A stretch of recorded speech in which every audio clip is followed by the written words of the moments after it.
Polisi masih memeriksa 8 orang yang diduga provokator yang ditangkap saat hendak menyusup ke dalam demo di depan gedung DPR MPR Jumat lalu. Meski petugas menemukan atribut kelompok anarko-sindikalisme, polisi belum dapat memastikan apakah 8 orang tersebut adalah anggota kelompok anarko.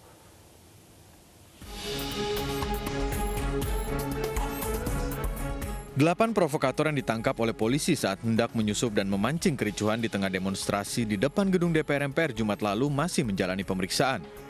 Meski petugas menemukan atribut kelompok anarko-sindikalisme, polisi masih belum dapat memastikan apakah 8 orang ini anggota kelompok anarko. Polisi pun masih menyelidiki terkait motif provokator dan siapa yang mendalangi aksi provokasi. Polisi juga menyita sejumlah barang bukti yaitu botol, ketapel, bom molotov, dan batu. Awalnya Polda Metro Jaya mengamankan lebih dari 100 orang yang menyusup di tengah-tengah masa pengunjuk rasa. 8 orang akhirnya ditahan karena ada unsur pidana sedangkan sisanya dipulangkan.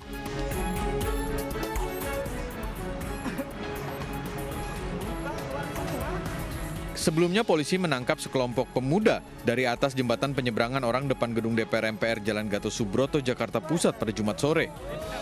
Mereka diduga akan memancing kericuhan di tengah aksi demonstrasi saat Presiden Joko Widodo tengah menggelar pidato kenegaraan di dalam gedung DPR MPR. Tim Liputan iNews melaporkan. Sebelumnya kelompok anarko-sindikalisme sempat berencana membuat kericuhan pada 18 April lalu. Sebelum tanggal yang ditentukan, polisi telah menangkap ketua anarko-sindikalis yang sempat berencana memicu kerusuhan di tengah wabah COVID-19.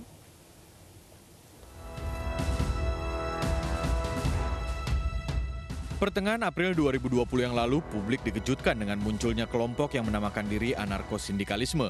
Mereka mengaku tengah menyusun skenario agar tercipta penjarahan di sejumlah wilayah di Pulau Jawa saat awal wabah COVID-19 masuk Indonesia. Polres Malang, Jawa Timur menangkap 10 pemuda yang diduga bagian dari kelompok anarko. Mereka diamankan atas dugaan aksi vandalisme yang menuliskan kalimat provokasi pembubaran negara di fasilitas umum. Aksi vandalisme diduga karena mereka tidak sepakat dengan kebijakan penanganan kasus COVID-19 yang dilakukan oleh pemerintah selama ini. Sebelumnya Polda Metro Jaya dan Polres Tangerang Kota menangkap sejumlah orang dari kelompok anarko-sindikalis yang berencana memicu kerusuhan di tengah wabah COVID-19. Menurut pengakuan Ketua Anarko, mereka berencana menjalankan aksinya pada 18 April 2020. Tim Liputan iNews melaporkan.